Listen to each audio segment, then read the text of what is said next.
Sarong padre di pamilya, gadan, makalis makuryente ang sadiri kan sa iyang gamit sa pag-electro-fishing.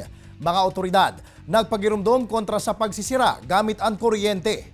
Uyan report ni Jessica Calinog. Mayo na ninbuhay kan madukayan sa umahan ang 53 anyos na lalaking ini sa Barangay Plansa sa Banwaanin, San Fernando, Camarines Sur.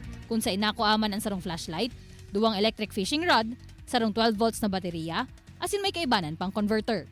Sigun ki Police Lieutenant Anthony Buesa kan San Fernando Municipal Police Station, pasado alas 8 na nin-aga kan Nobyembre 14, kan makaabot sa indaan report tapit sa insidente. So pagpunta ng investigador doon, so pag-verify, so meron nga na nakitang bangkay doon, no, hawak niya pa, hawak o nasa katawan niya pa yung fishing paraphernalia, yung electric fishing paraphernalia. Basado sa inisyal na investigasyon, pigtutubudan naman tang nagdadakop nin siraan biktima, aksidenteng na kuryente kainian sa diri. So pag hindi ka marunong, kasi ang tubig is a good conductor of electricity. So pag malamang, pag nagkamali ka doon, malamang kuryente ka. Dugang pa ni Buesa, kaibanan man kan biktimaan sa iyang aking lalaki sa pagsisira. Alagad kan bangging ito, nagsuhay sindan in direksyon sa paglaom na mas dakol na siraan sa indang makukua sa magkaibang pwesto.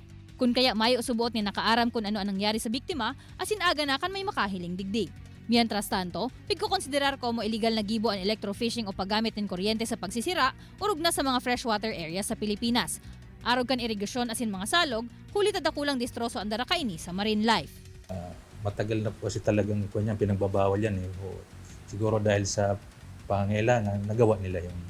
Sa presente, nagpapadagos pa ang investigasyon sa insidente nga ning makumpirmar kung ang pagkakuryente talaga ang naging kausa kan pagkagadan kan biktima.